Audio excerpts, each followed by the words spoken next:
A light switch? Everyone knows what a light switch is. It's that thing on the wall that turns the lights on and off and... Wrong. This isn't a switch that turns on a light. This is a switch turned on by light. Actually, it's a relay controlled by the CDS cell in your kit. After finishing the wiring connections, turn the control knob clockwise to switch power on. Carefully turn it until you hear a faint click. This means the relay has been activated.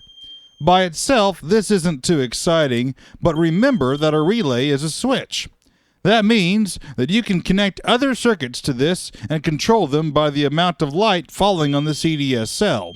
Remember how we said earlier that even complex electronic equipment was actually made up of simpler circuits? You might notice something similar between this project and the last one. This one also has a transistor. And see how the transistor and CDS cell are connected in both projects. They're connected through resistances. The straight line inside the transistor cell where the CDS cell is connected is called the base, and the base...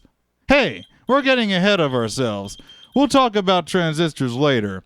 But in the meantime, take a guess as to how a transistor works. Be sure to make a note about what you think.